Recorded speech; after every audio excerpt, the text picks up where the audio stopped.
Hello friends, आपके पास कोई भी बाइक है और आप चाहते हो कि उस बाइक की आप पावर को इंक्रीज करें, तो सबसे बेसिक मॉडिफिकेशन आज के टाइम पे ये चैन स्पॉकेट। किसी से भी पूछ लो, आज के टाइम पे हर किसी को पता है जो बाइक यूज़ करता है कि भाई अगर आपको आपकी बाइक की टॉप स्पीड इंक्रीज करनी है, चैन स्पॉकेट को छोटा कर दो। रियर वाले की बात कर रहा हूँ मैं, ठीक है। अगर आपको पिकअप इंक्रीज करना है तो इसको बड़ा कर दो। लेकिन आप सबको यही भी पता होगा, अगर आपने चैन स्पॉकेट को छोटा कर दिया, पहले स्टॉक के कंपैरिजन में छोटा चैन स्पॉकेट डाल दिया बाइक के अंदर, तो क्या होगा, टॉप स्पीड तो आपकी नो डाउट बढ़ जाएगी, लेकिन आपकी बाइक का जो पिकअप है ना वो कम हो जाएगा। ऐसे ही अगर आपने पिकअप बढ़ा लिया, स्पॉकेट को बड़ा कर दिया उसके पीछे वाले को, तो क्या होगा, पिकअप तो आपकी बाइक का बढ़ जाएगा, लेकिन जो टॉप स्पीड है ना वो कम हो जाएगी। वो कोई मॉडिफिकेशन नहीं हुई, वो हुआ एक कॉम्प्रोमाइज़। या तो आप टॉप स्पीड ले लो या बाइक का पिकअप ले लो, लेकिन एक परफेक्ट कम्बिनेशन होता है ना, जिसमें मतलब बाइक की आपकी टॉप स्पीड भी इंक्रीज हो जाए और आपकी बाइक का जो पिकअप है ना वो भी ज़्यादा ड्रॉप ना हो, वो होती है मॉडिफिकेशन।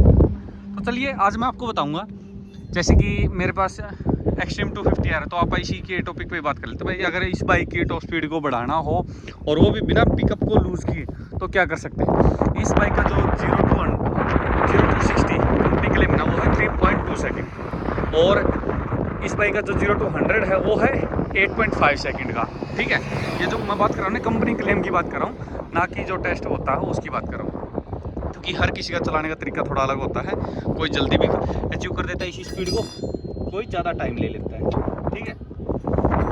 तो चलिए मैं आपको बताता हूँ बेस्ट मॉडिफिकेशन, जिससे आपकी बाइक की ना ही तो टॉप स्पीड कम रहेगी, वो भी बढ़ जाएगी, और ना ही आपकी बाइक का जो पिकअप है वो पहले के कंपैरिजन में ड्रॉप। तो सबसे पहले आपको क्या करना है, आपकी बाइक का चेंज करना है स्पार्क प्लग। बाइक के अंदर यहाँ पे स्पार्क प्लग डलता है, इसके ऊपर, जैसे इस बाइक में यहाँ पे ऊपर डलता है, बहुत सी बाइकों में यहाँ पे साइड में ऐसे डलता है, ठीक है। आपको क्या करना है, स्पार्क प्लग डालना है। कौन से वाला, इरिडियम स्पार्क प्लग। उसकी कॉस्टिंग अराउंड 500 से लेकर 750-800 के बीच में रहती है, अलग अलग कंपनी के और अलग अलग बाइकों के साइज़ के हिसाब से आते रहते हैं, ठीक है। दूसरी चीज़ है आपकी बाइक का एग्जॉस्ट सिस्टम। इसको आपको फ्री फ्लो करना है, ठीक है। जितनी मतलब हवा का बाहर निकालने का जो दबाव होता है ना, क्योंकि बाइक को हवा अंदर लेने में भी जोर लगता है और बाहर निकालने में भी जोर लगता है, ठीक है। ये जितना कम जोर लगेगा बाइक उतना ही मतलब फ्री होके चलेगी, ठीक है। एग्जॉस्ट फ्री फ्लो करना है। और तीसरी चीज़ है आपकी बाइक का एयर फिल्टर। आपको एयर फिल्टर भी इस टाइप का डालना है, स्पोर्ट्स वाला, जिसमें मतलब ज़्यादा हवा को बाइक कंज्यूम कर सके, ठीक है। इन तीनों चीज़ों से क्या होगा, आपकी बाइक का थ्रोटल रिस्पॉन्स बेटर होगा, यानी आपकी बाइक का पिकअप बढ़ेगा, ठीक है। उसके बाद आ जाते हैं इसके ऊपर, ये है चैन स्पॉकेट, ठीक है। ये जो मेरे हाथ में है ना, ये है 38 टीथ का चैन स्पॉकेट, ठीक है। और इसका कंपनी से स्टॉक जो आता है ना वो आता है 46 टीथ का, ठीक है। 46 टीथ और 38 टीथ में बहुत फ़र्क हो गया। कितना, 8 टीथ का फ़र्क हो गया। अगर ये वाला स्पॉकेट इस बाइक के अंदर डाल दूँ तो इस बाइक की जो टॉप स्पीड है ना, स्पॉकेट के जो साइज़ से फ़र्क पड़ता है वो बताता हूँ आपको, टेस्ट की नहीं बता रहा मैं आपको। 1 टीथ कम होने से 4 की स्पीड इंक्रीज़ हो जाती है बाइक की। तो इसमें कितने कम हो गए, 8 टीथ कम हो गए। 8 टीथ कम होने से 8 चौका 32, 30-32 की स्पीड इंक्रीज हो जाएगी टॉप स्पीड में।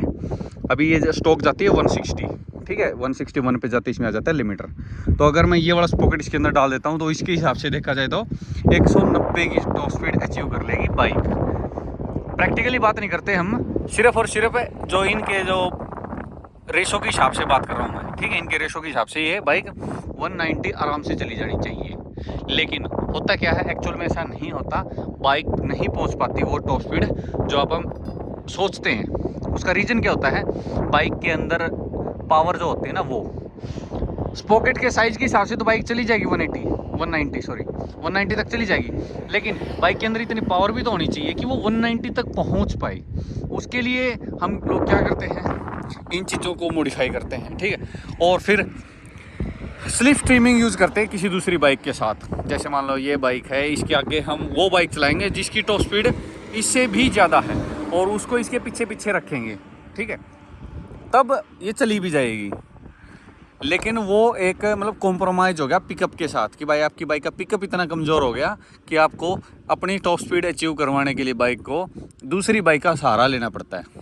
अब ये बाइक 190 जाए लेकिन किसी दूसरी बाइक का सहारा लेके 190 जाए, और एक ये बाइक 160 की बजाय 170-75 जाए लेकिन खुद से जाए, तो उससे क्या होता है, बाइक की टॉप स्पीड भी इंक्रीज हो जाती है और पिकअप पे भी ज़्यादा अपने को कॉम्प्रोमाइज़ नहीं करना पड़ता। तो वो चीज़ होती है मेन। तो उसके लिए मैं बताऊंगा आपको, शुरू में तो पिकअप के लिए तो आपको ये 3 चीज़ें चेंज करनी है।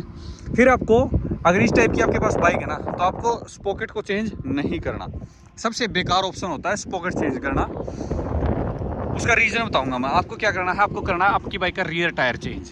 ठीक है, जैसे ये बाइक है, इसके अंदर कंपनी से आता है 150, 60, 17 का टायर, लेकिन अभी इसके अंदर मैंने डाल रखा है 140, 80, 17 का टायर।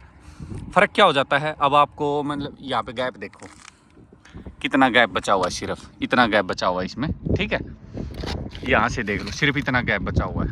बल्कि इसकी वजह से आपको ये दिखाऊंगा मैं, मेरी बाइक का जो ये ना यहाँ पे रिफ्लेक्टर लगा होता है, ये टूट भी गया क्योंकि ये टायर यहाँ पे अड़ गया था डालते टाइम।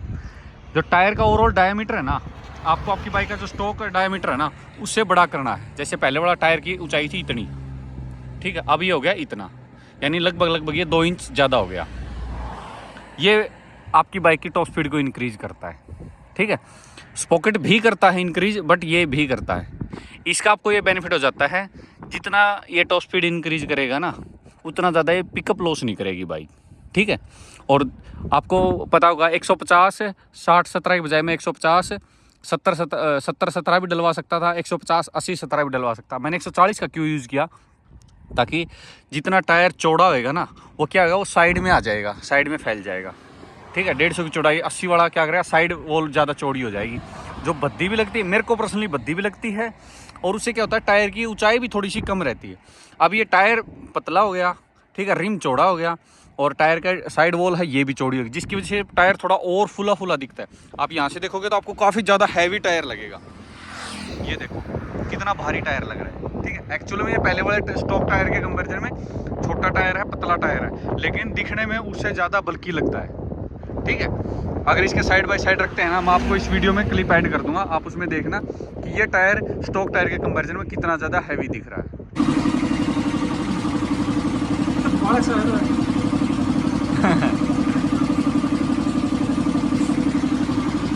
ठीक है, तो इस चीज़ की वजह से आपकी बाइक की टॉप स्पीड इंक्रीज हो जाएगी, और आपकी बाइक का जो पिकअप है ना, वो भी ज़्यादा लूज नहीं होएगा।